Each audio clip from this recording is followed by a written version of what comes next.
Someone's got some audio on in the studio. You got your phone on, Revo? Isn't it? Oh, okay, we'll find out in a minute. Okay, hello. Hello, everybody who's here. Kate and Elaine. But she's here, now she's there. Okay, yeah, we get that. Okay, so, yes, it is very nice weather today. I was just getting some audio coming back from somewhere, Elaine, I'm not sure. Jacqueline's here. Ah, let's put that there. There we go. Hello, Jacqueline. Bright and breezy. Okay, she's a bit more coastal, I think, than Kate, but okay. And of course, there's you from wherever you are. Hello, let's bring Revo in, shall we? There we go. There we go. So, tonight's subject. Yeah. Well-being. Yes. Now, I thought, yeah, this is going to be nice, and it never is it? No. It's any of our subject matters, actually, when you start getting slightly deeper into them, they're really quite difficult. It's a huge topic, isn't it, really? So, people in chat, the person with no name, who we know you are, I'd love to hear some more comments from you. And we'll call you Jay. So, Jay, if you've got any other comments to put in during this gig, I'd love to hear them. And of course, Kathleen, or our lovely Kate, make sure to pipe up. And I wonder if we might get some latecomers. We did last week, didn't we? It sort of took off after a few minutes. It sort of warmed up as it went on. We had a few in by the end, didn't we? I think Unleashed's got to figure out his marketing strategy for this gig. I think that's something we must do. Yes. Right, so yeah, what is, well-being? So let's go through the first obvious things, just do the synonyms for it. Comfort, health, prosperity, protection. Yeah. Protection's an interesting one, isn't it? Health, prosperity, protection. Okay. Contentment. Yeah, good word. Safety, security, success, profit. Yeah. And there's another one who I can't pronounce it. It actually is pronounced eudaimonia. Sounds like an illness, doesn't it? Well, eudaimonia. I've got eudaimonia. I had to look it up, and just so I could find out how it's pronounced. And it just sounds more like saying eudaimonia, like your ammonia. A lot of moaning. Eudaimonia. And apparently it means affluent in prosperous lifestyle. Oh, okay. Right. Do you think if you're affluent in prosperous lifestyle, you do a lot of moaning then? Maybe. Eudaimonia, because you do a lot of moaning. Okay. Let's just go back at those. Comfort, health, prosperity, protection, contentment, safety, security, success, profit, and eudaimonia. Right.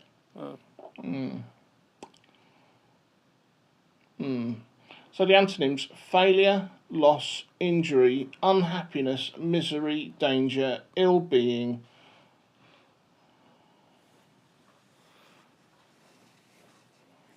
Ill-being. Right, okay. I suppose it's just the opposite of being well, isn't it? Well, that's what I think. Yeah, the problem is well-being is if I may, I think well-being is almost subjective, because the reason why I titled it "How Can This Be Measured?" is how do you measure it? Let's just pick one of those synonyms for well-being. So, for example, safety. So, would you consider yourself to be living in a fairly safe environment if your village was at the bottom of a volcano? Well, if it was one that hadn't erupted for many thousands of years, it probably wouldn't be that bothered. But yeah. And yet Yeah. the seismologists will be telling you that it's due an eruption and has been for the last 40 years. You know, I think, again, this is relative, isn't it? So, security as well, you know. It's interesting that some of those seem to be about wealth, because Kate's put a comment up, hasn't she? That you're going to put up, I think. I am, if I find where my mouse has gone. Where is my mouse? Oh, there it is. What's it doing over there? Lost mouse. Lost mouse. Mouse found.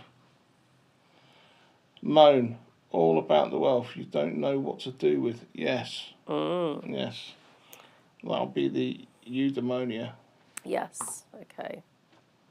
So I suppose that's a bit about, you can have wealth, but still not. It doesn't not necessarily mean well-being, does it? Actually, in terms of, I suppose, contentment and stuff. Yeah, but I've always heard the argument though is that I might not be happy, but at least I'm rich and unhappy. Well, yeah, exactly. Again, it's all, in my eyes, it's there's a subjectiveness to it. I mean, I suppose getting down to the true understanding of well-being, we might get to in the second half hour of this show, because I think the first half hour is going to be all perception. yes. Well, Kate did a bit of research on this, didn't she? Did she? Yes, she did. Very sterling research, because well-being is just huge. But Kate looked it up for us and said that there are 5 categories of well-being. This is according to the NHS. All right. So let's see what they say about it. That there is emotional well-being, occupational well-being, social well-being, intellectual well-being, and spiritual well-being. So that's interesting to put it in Just go through categories. those one So emotional, again. Yeah. occupational, Emotional, occupational, social, social, intellectual, intellectual. and spiritual. I wonder if they're all related in a way. So nothing financial then? No, that's interesting, isn't it? It's not one of the categories for well-being. But yeah, I suppose that first one, emotional well-being, probably links to all of the others, I expect. I think, I don't know, we were talking a bit about this earlier, that you're thinking about well-being. If you say well-being to people, it'd be interesting in chat to see what you think. But when somebody says well-being to me, I start immediately to think about mental health. Especially because, we hear a lot in the news about poor mental health that we've got in the minute. Lots of, kids with poor mental health and this sort of thing, and people who've been very isolated and lonely in the pandemic. And, there's a lot of problems, aren't there, a lot with people with anxiety, depression, loneliness, all that sort of thing. So I think that's a big thing about well-being. That's what I think of anyway. Don't know about anybody else. There's an awful lot in the news about it, isn't it, and initiatives to try and help it. Because if you don't have, I suppose, that emotional well-being, that's really important, isn't it? Well, so, hang on, I'm just going to kind of go up a bit of a level here. So, if you have emotional well-being, does that mean that you can fend off and deal with situations in your life much better? Well, I would say so. So do you think it's part of your natural humanistic defence mechanism? I don't know, it depends what you mean by emotional well-being. I suppose it's like if you so if you're feeling, I suppose it's emotions is about how you feel, isn't it? So if you feel sort of secure and confident in your headspace, I suppose, about what you're doing in life, then that sort of affects everything else, doesn't it, as well? Yeah, I'd say massively. In fact, I think it all hangs from it. We talked about we talked about physical well-being. Yeah. And we talked, so I guess health is that. And then talk about emotional well-being and how both of them can be actually directly linked to one another, and the impact of one being down as opposed to up, I suppose, or at a healthy level, can influence the other. Yeah, definitely. Well, yeah, I suppose yeah, definitely. I mean, so, for example, if you become ill physically, then that can affect you mentally, can't it? Especially if it's something difficult, something that might affect the way you normally live your life. If it's an illness, or or even if you break a leg, whatever, isn't it? Even if it's temporary, and certainly if it's something long term that's going to affect how you live your life and maybe stop you from doing some of the things you used to do, depending on what it is. I think that can affect you mentally. I know it can work both ways, but I think physical illnesses can affect you. Sorry, I was just looking at something. Say that again. So you were talking about the impact of physical well-being on your mental state. Yeah, so if you're physically unwell, Yeah. I think it can affect your mental state. All right. So if you've got an illness, so let's take that from the bottom end of the spectrum, which is you've got a cold. Yeah. Up to something that is life-changing, deliberating, and it's never going to get fixed. Yeah. And we always hear the stories of both ends of that. So somebody's paralysed in an accident, and there's two ways for this to go, isn't there? For them.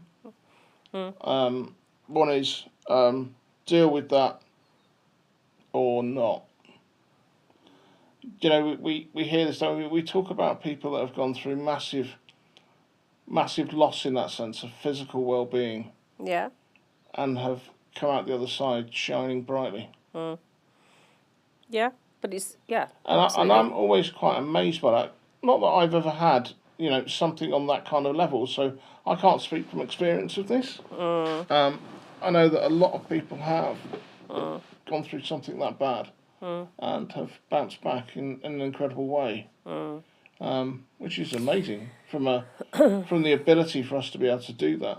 But then I can also see, if I imagine how I might feel, that suddenly you can no longer walk.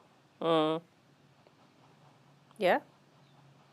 If it's a major thing like that, yeah. Yeah. I'm sure it would affect anybody's mental health, wouldn't it? So that's I mean how they're linked in that way. Physical things can cause it, and then I think Kate got a comment about something like that. We got the NHS says connecting with others, regular exercise, enough to pay bills and food, and mental health will be better. Yeah, so it's dependent on a number of things, isn't it?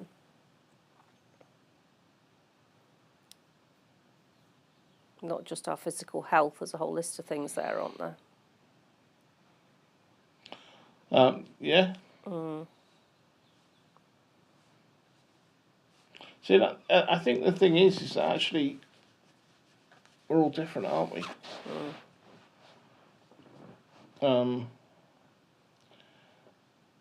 So the NHS say that connecting with others, so we are by definition a social creature, aren't we?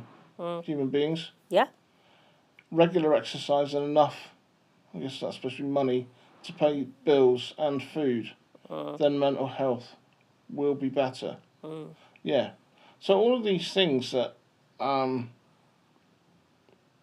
so all of these things are a cost, aren't they? They cost you in some form or another. So in the simplistic terms, they cost you financially. So the more money you have, the better all of those things will be. Ergo, your mental health will be optimal. Well, money isn't behind only. Money's there only for part of that, isn't it? Yeah. Money doesn't help you to connect with others or take regular exercise. But what I'm saying, yeah. Well, yes, it might not be the way you go forward with it. I don't know. I'm just sort of thinking that if on the basis of I don't know, are you going to get a better quality exercise if you've got more money invested in it? You get that slightly better treadmill? I don't know. As you can tell, I'm not a big person for exercise. And again, it wouldn't matter what money you gave me, I probably wouldn't make a better form of exercise just because of the ability to throw money at it. Yeah. And yeah, obviously, I think that connecting with others, yeah, money's only part of it, isn't it? And I think if we've got enough money, like Kate's saying there, for the basics, because if you haven't got enough money for the basics, that's really stressful for everybody, isn't it? If you've got enough money just to live on, isn't it? This isn't about saying big wealth. That in itself, though, won't necessarily make you well, would it? Or it's not necessarily enough for well-being, is it? Because well, what the NHS is saying, I think the first one, connecting with others, is really important, isn't it? Because I think, like in the pandemic, that's sort of shown us that, hasn't it? Yeah. That if you can't connect with others, and that's why what happened in the pandemic with the online stuff was really important, wasn't it? Because it's a way of connecting with others when you can't physically be with each other. Yeah, but I still think it is, even though the pandemic is gone. Well, we say it's gone. I don't know. I really don't know what's going on with that longer term. We'll see. But I still see this as a mechanism for people to still talk to each other, whether it's over a garden fence, whether it's at a church, whether it's a telephone, whether it's online, face to face. It's just another mechanism of having conversations and discussing things, So. Yeah, feeling like you belong. I think feeling like you belong to things are important. 100%. It's not just about having a conversation, isn't it? Because of course you could have conversations with lots of people. This was in the belonging conversation. This is why everything's so super linked over this broadcast. It doesn't matter what you throw up as a theme.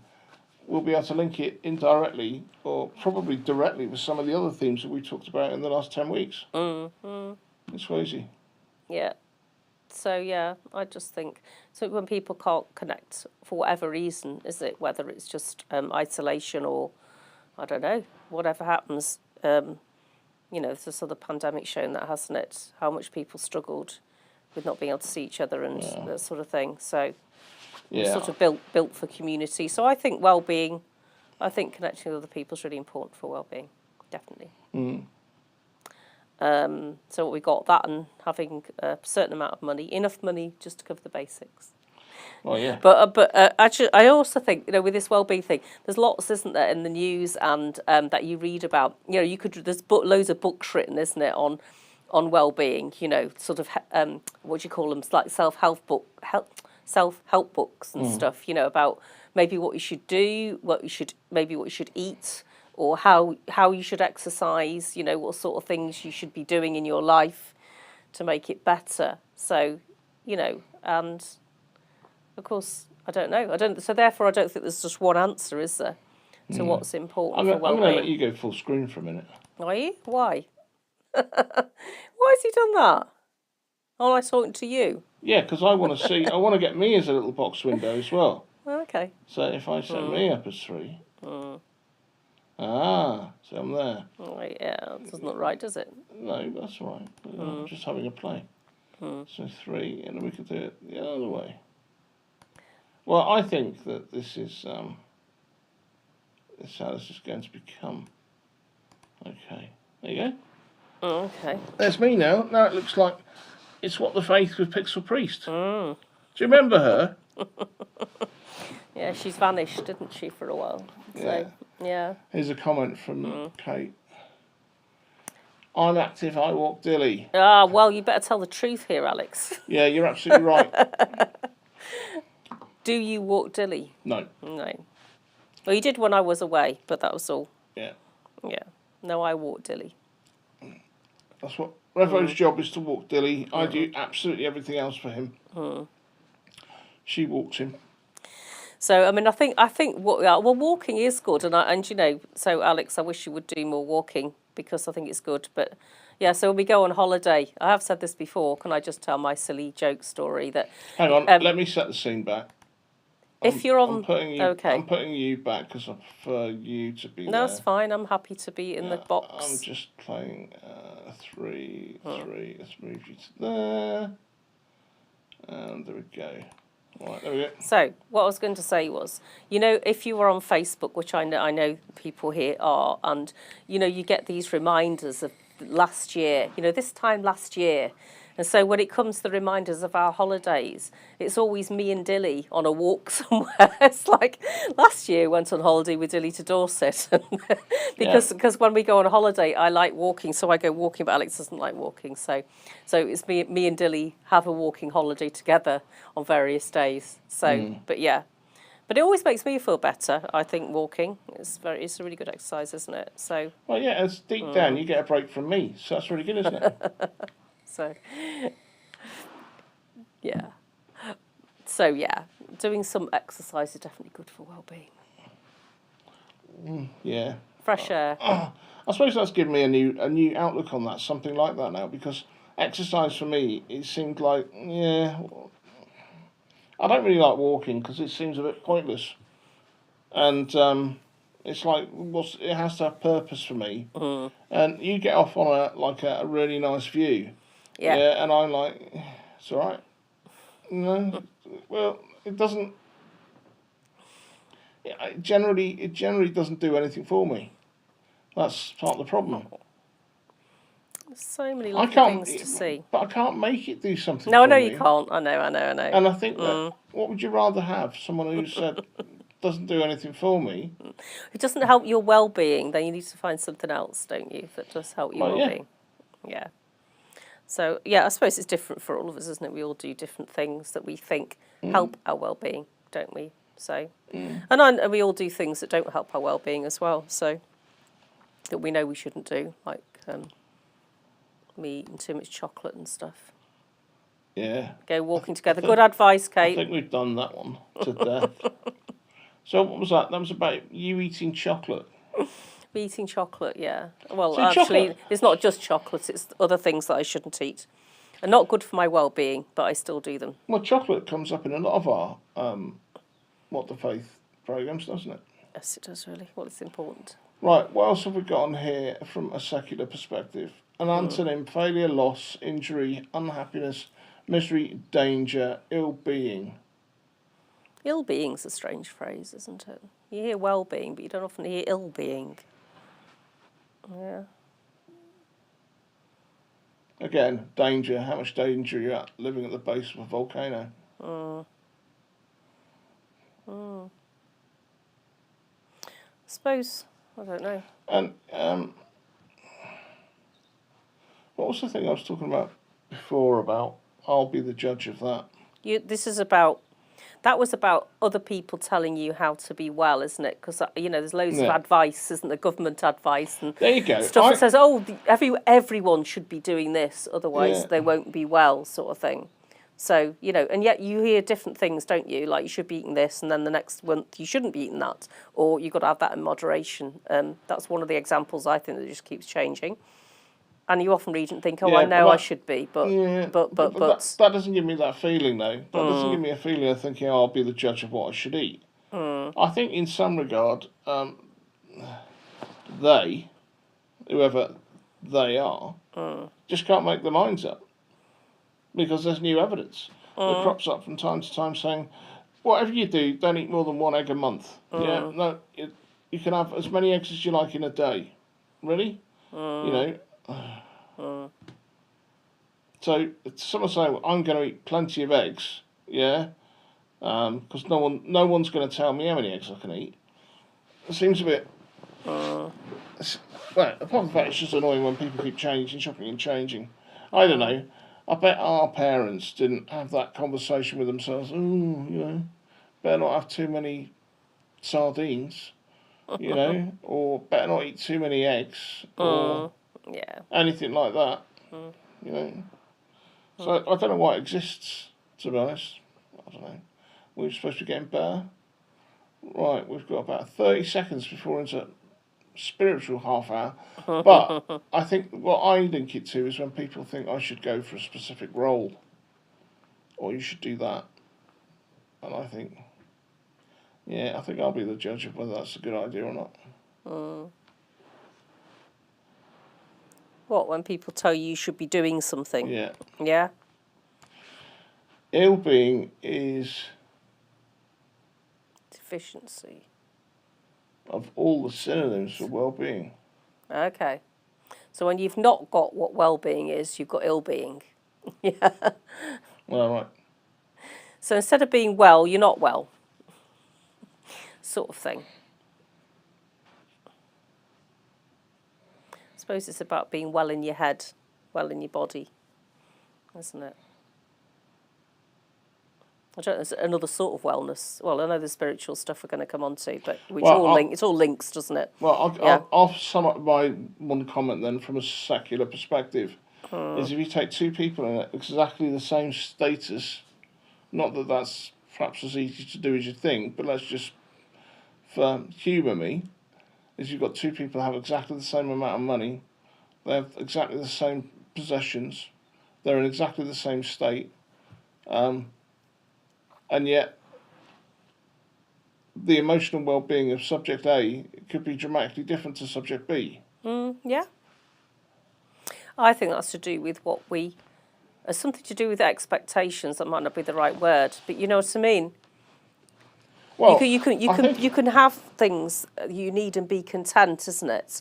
But somebody else given the same things might think, well, no, I'm not content and I'm not happy because I want X, Y, and Z as well, or that wasn't how I saw it. That wasn't what I thought it was going to be. That's what I mean about expectations. I wonder if that's what it's about. Someone can think they'd actually hit the jackpot because they've got some of those basic things in life. And other people might think, well, no, because actually this is what I thought I was supposed to be doing, or I want more than that. I think it's linked to contentment more than anything. And so that can mean that you haven't got peace any longer, haven't you? You haven't got the emotional well-being. I think it is linked to contentment. I think I keep thinking of this in the perspective is that are you uniqueness, yeah, is just as important in this sense of what well-being can mean to each and every one of us. Yeah. So, you could have twins, couldn't you? In exactly the same scenario. I mean, you don't get any closer than that. And one of them's happy with their lot and the other one isn't. And, they're in exactly the same boat, if you will. Yeah. So what causes that? What's different for... Let's just say that twin B is happier in their life than twin A. Why? Well, I don't know. It could be quite complicated. Well, that's what I mean. Absolutely. Yeah. So not only have you got the complexities of our own uniqueness that have an impact on whatever, because what I struggle with is when people put a view on somebody who's struggling with something and they think, you should be able to do that. You've got to get on and do it, And I suppose this lends itself to people who suffer from things like depression and anxiety. Is, the people saying, oh, but the last thing you can tell them is to pull themselves together. And I'm thinking, yeah, I get where you're coming from, but at some point you've got to tell them they've got to pull themselves together in some sense, because that's ultimately what has to happen. So you're talking about method rather than actually the end. I don't know what I don't know. It's method, isn't it? It's like, I don't know. Do you formulate this relationship with them first, and get them to feel a bit more confident about their lives, help them to feel more confident, and then start tackling some of these things. I suppose. Don't know, what did they do to people who had anxiety and depression 20 years ago? Probably just ignored them entirely. I don't know. I don't know. I think we're moving forward in some way, but I still think we've kind of done this. So we've kind of like, we acknowledge things now, and now we've split. There's two branches now. So this is the, don't say anything ever negative at all, and this is just be absolutely right down the middle and tell it how it is. Yeah? Which then, so it's almost like on. So we had nobody being supported, and now people being supported in different kind of ways. Maybe there's multiple ways of doing that, I don't know. Anyway, look, I've eaten into your spiritual time. Grab something spiritual and blow us away, Elaine. No, we're just wondering, because one of the things that Kate came up with for the NHS is spiritual well-being, and I was just wondering what spiritual well-being would look like. Interesting question. What does it mean to have spiritual well-being? Do we all have spiritual well-being? Do all Christians have spiritual well-being? It's just an interesting question, isn't it? Because I suppose you can be spiritually unwell if you've got whatever, you don't have a proper spiritual life, or you sort of want to know about spiritual stuff, but you're not. I don't know. So what does spiritual well-being mean? I would have thought, just to kick it off, I suppose it's something that is something that's part of your overall well-being, isn't it? If you're spiritually well, then you have a sense of being well spiritually. So, I think it all links, doesn't it? That actually, whatever your spiritual life is, that sort of feeds you, if you like, and it's part of you being well. Because I think this is only just occurring to me as I'm saying to it, and I talk about, and I've just spoken about in a food way, that people talk about spiritual hunger, don't they? So I think this is a need, isn't it? Because actually, it's interesting that the NHS is recognised that as well, isn't it? That actually spiritual health is a need, isn't it? And so it's sort of being fed properly. And Kate's, oh, hang on, I thought we had a comment. No, sorry, it's my imagination. But yeah, so I think that it's whatever your spiritual life is something that helps you to be well mentally and physically.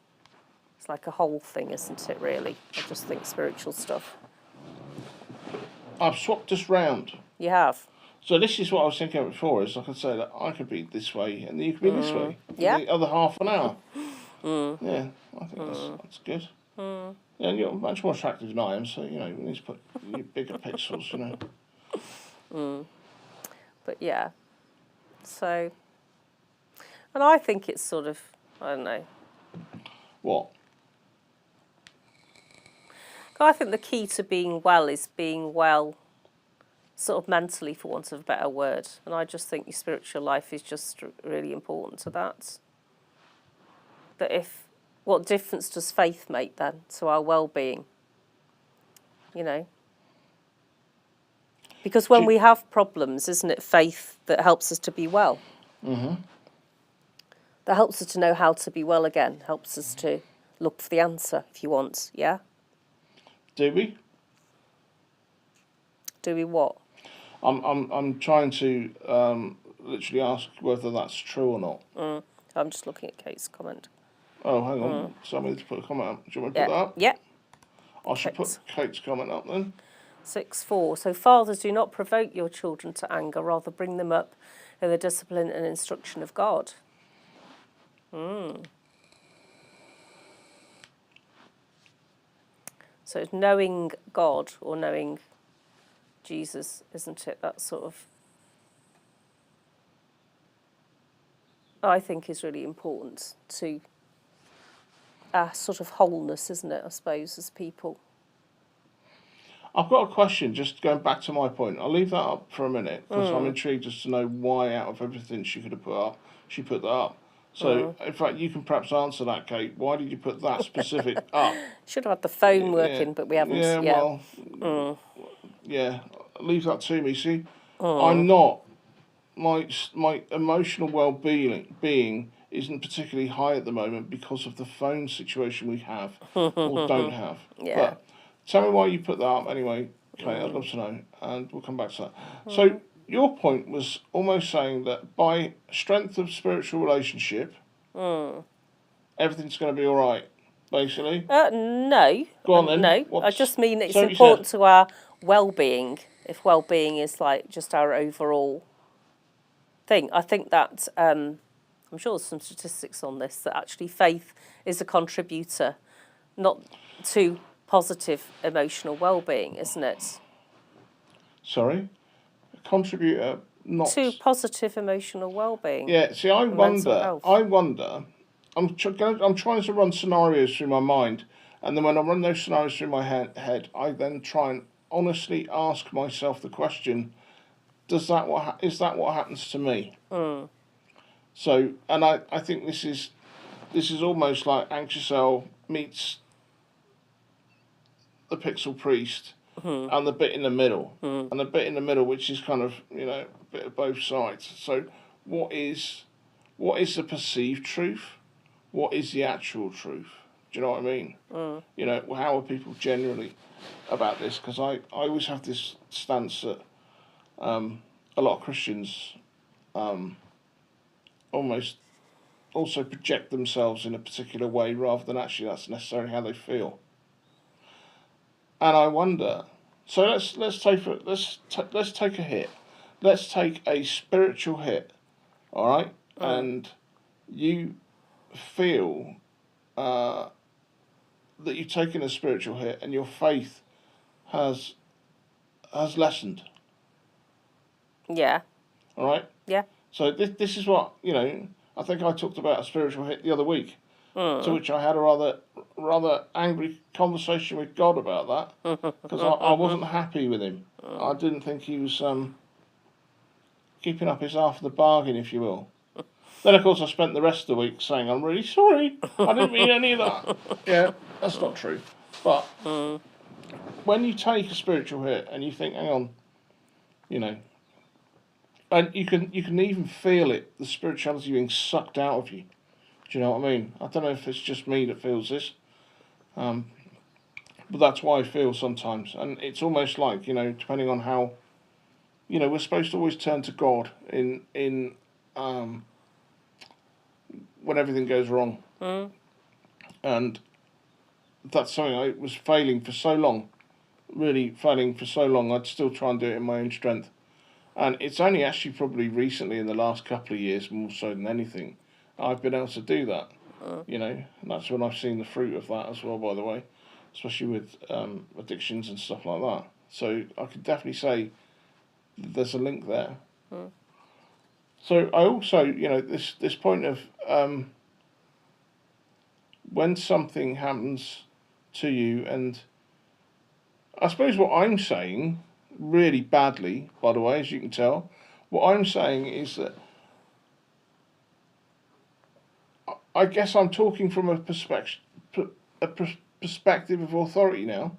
So this is kind of cool, because when I tried to deal with situations in the past and not allowed God to do it, and I wouldn't give it up, all right, and then you'd feel the level of spirituality drop or whatever. It'd then come back, you know, things would happen, and faith restored. Someone in the world would do an amazing thing, faith restored, whatever. But I think that was what was true for me, and I was thinking, actually, you know, not all the time does this work out how I expect it to work out. But when I have turned to him when faith has dropped down, stuff has happened. Stuff has worked. Do you know what I mean? And, you know, it's not like it's always going to work. It's certainly not going to always be answered in the way that you necessarily ask for.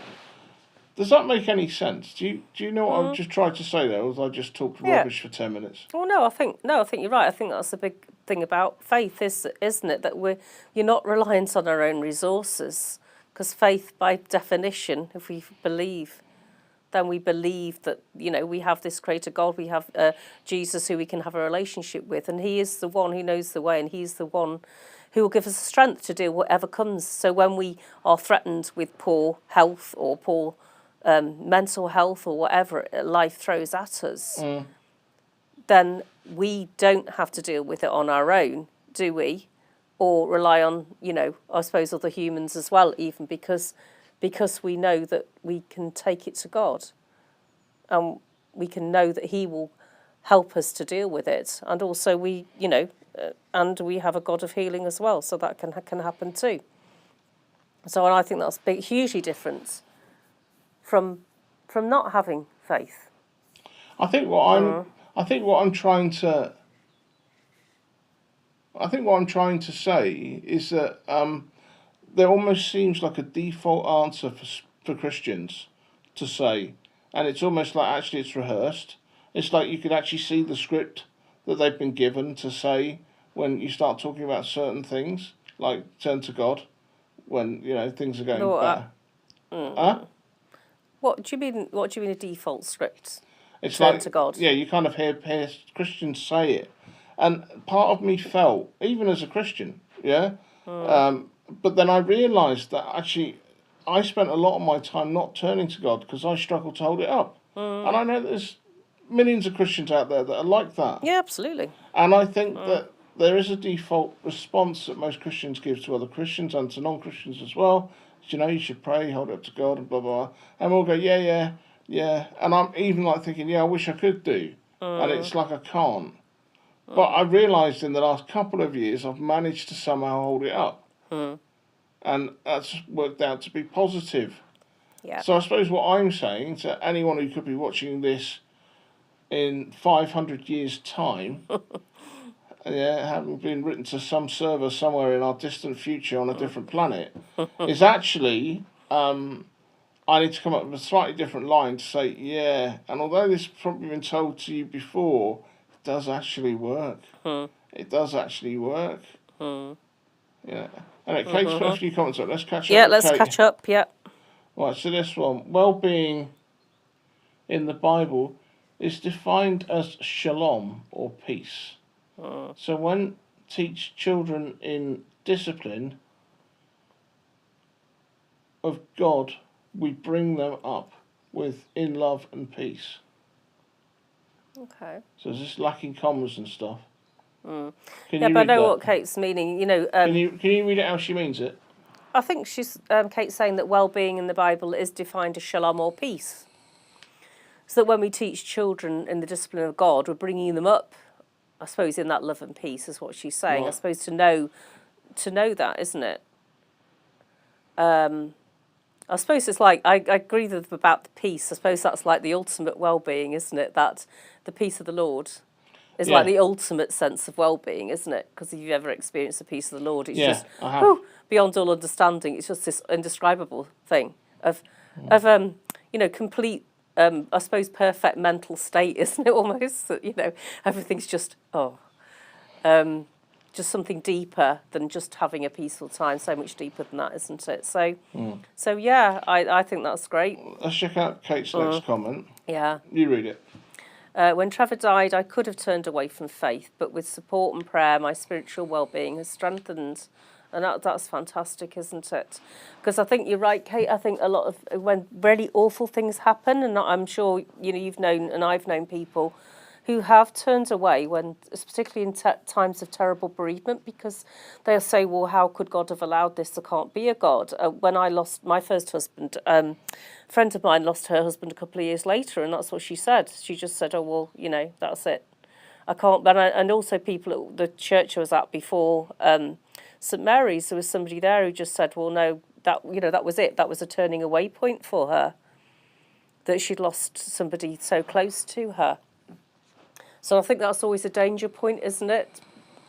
Really, because, but like you say, if we, this thing that Alex was getting at, if we lean on him, if we accept and have faith and can know, if we can hold it up to him, then the rewards and the joys are just massive, really. Because like you say, Kate, your spiritual well-being is strengthened, and that's exactly what happened to me as well. That I became so much closer to God, had a real awareness of him, and it strengthened me to do things that I could never have done before. It was just a real turning around thing. So I think that's a really it's a really good point about the times when our mental well-being is most at risk and most threatened, when the worst thing in the world happens to us, isn't it? That actually, where do we go with that? Do we to get our mental well-being back again, if you like, and so from a secular point of view, and it's that giving it up again, isn't it, and leaning on God, because you have to make a decision to do it, don't you? To lean on God and see what happens. Here's another one from Kate. Let's get caught up. If you can't, then get someone to intercede for you. Yeah, because sometimes people just can't pray. When awful things happen, you just can't. That's happened to someone I know quite recently who said that. Yeah, just couldn't pray. Had a big bereavement, just couldn't pray. But other people can't they? Like you say, and that's powerful. That's really powerful. Yeah. So I think that's a really important difference that faith makes, I suppose, isn't it? Having sort of being spiritually well. Just makes a huge difference, doesn't it? Yeah. Is it? I was thinking about. You'll know her name. You'll remember her name. You can use her name. She's passed away now, anyway. But she was, and I always used to think of this woman when she had three lives: her work life, her spiritual life, and her home life. Do you remember? Yes. What was her name? Dialing. That's it. Dialing. Right. So she said that she could do all right with those three lives if one was out of kilter. But if two were out of kilter, that's when it will start to fall apart. So there's three lives: a spiritual life, working life, and a home life. So if two of those things are out of kilter. And that's always stuck with me because it's always made me think if, I don't know, question it, is my spiritual life ever out of kilter? I think that must be the key one in my head. I know what she means, but you know what I mean? Well, I don't know. I mean, is my spiritual They all life... interlink, don't they? Yeah, but is... Okay, so is your spiritual life, though, is that your life at church? Or is that your relationship with God? Relationship with God, isn't it? I mean, your life at church should be part of it, isn't it? But it's... Well, we know for a fact, don't we, that some people go to church and then they fall out with people at church. Well, yeah, of course they do, because everyone's human, aren't we? So, I know, and it's kind of like, it's bonkers, isn't it? Because it affects people. Yeah. It affects people's faith. Yeah, I know. And that's the tragedy. And, I couldn't care that, I fall out with Mrs. Miggins because she wants her, a vase to be 2 inches to the left and of that rather than 2 inches to the right. I really couldn't care about that sort of stuff. But I guess that when people in church are affecting one another to such a degree that it's affecting them, their spirituality, then we kind of got a big problem, haven't we? Oh, A real big problem. I suppose that's about a church. What does I suppose a healthy church or church with well-being look like? But I mean, in reality, people are always going to fall out, aren't they? But it's like how you deal with it, isn't it? I mean, it's beyond realistic to think of this magic church where no one falls out and everyone's lovely to each other all the time, because that just isn't realistic, is it? It's not in real life, but it's about how you deal with it, or how people learn to deal with it, and still hanging in there together, isn't it? So that's about being healthy emotionally. You had a comment about marriage, a healthy marriage. Yeah, I don't know where I read something about that today, about...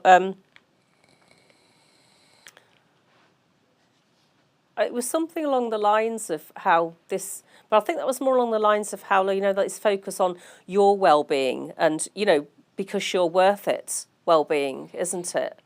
Can have a bad effect on things like the well-being of your marriage. Because if it's not doing it right for you, then it might have to be the end of the line. I think that sort of thinking. Oh, I was going a bit off on a tangent here now, because I've started thinking now this is about the difference that faith makes, where the focus of us is our relationship with Jesus, but also serving each other. Whereas society will tell us it's all about you and your own personal fulfillment and what your needs being met. Otherwise, you need to do something about it, and that might mean ending a relationship, whether that's a marriage or something else, if it's not meeting your needs, isn't it? It's just a different way of thinking. Is my well-being about me and me having everything that I think I need to do? You're covering your mic. Or is my well-being, is it different? I think Christian faith puts a different context or a different slant on it, doesn't it? But it's we're going back to this comment of like you having a falling out with somebody in church. There's almost like, I mean, my argument point is that with society now being able to easily get divorces and stuff like that, it's the notion of, and I realise, someone's going to jump down at some point and say, yeah, but, wife beaters and all this sort of stuff. All right, let's assume that people just get divorced because they just don't love each other anymore. Do you know what I mean? Those promises we made when we got married, they still mean the same thing, do they not? you know, and they should do. And I think that's what was great when I got married to this wonderful lady about a million years ago. You know, that I meant with sincerity those things. And that meant that if things were to go wrong, that we'd sit down and start looking at those promises and trying to fix these issues that we have, rather than, well, the easiest fix on this is to get divorced. Yeah, I'm not sure people generally take it that lightly, if I'm honest, and some people are in really difficult places.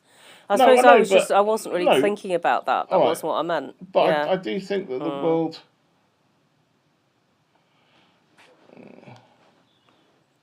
This is about well-being, isn't it? Yeah, they call it no-fault divorce. I know, and I know that just sends lots of wrong messages, doesn't it, really, I suppose. But I'm just trying not to be unsympathetic about people who do get divorced, because some people are in really, really difficult places. No, I know. And I don't think anybody actually takes it lightly. But I'm just saying, trying to say what the difference is that faith might make to that, because your focus of well-being isn't necessarily what the world tells you it should be, which is about you and your personal fulfilment and you having your needs met and stuff. And I think there's such a lot in life that tells us that that's the most important thing. But spiritual well-being isn't about that, is it? It's you know, faith isn't about that, I suppose, is what I'm saying. Because that's not what Jesus taught, is it? You know, that actually we're here to serve and love one another.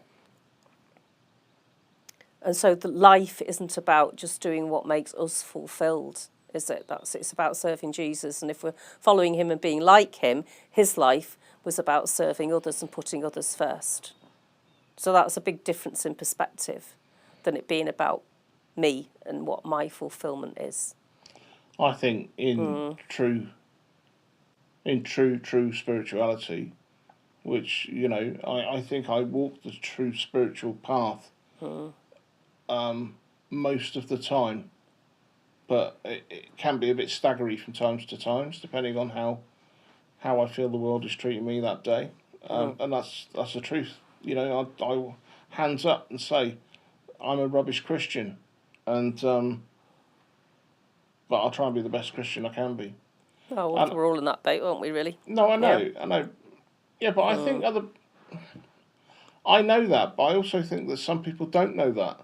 Some people think I'm a Christian, therefore, you know, I have in some sense, I've got a greater responsibility. And I actually think, look, let's take some heinous crime that someone who's a Christian or a person of the cloth commits, you know, and I get frustrated with the fact, you know, number of days since counter last reset, you know, it's terrible that these things happen, but these things happen across all of society.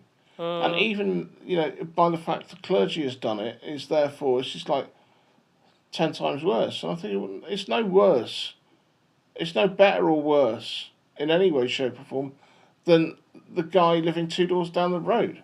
Do you know what I mean? Who, I don't know, he could be a mechanic or he could be a teacher. Well, okay, I suppose you said teacher would be another awful one as well. You know, so I struggle a bit with that because let's take that message down. You inadvertently, by becoming clergy, take on this new level of perceived interpretation by everyone else. And I kind of think, well, you can kind of understand why, because you're clergy, and then you can kind of not understand why, because you're just a human being as well. Do you know what I mean? So, I don't know.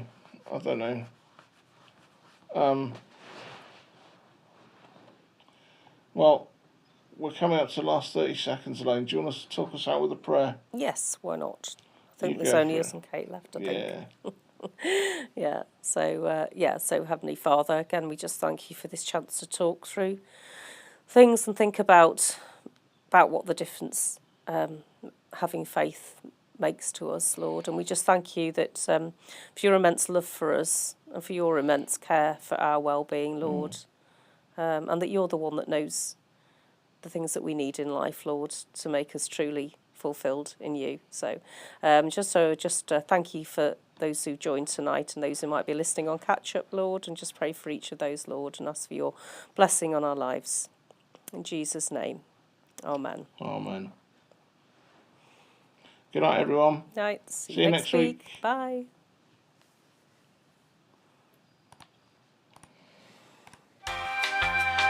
Hello, Dilly.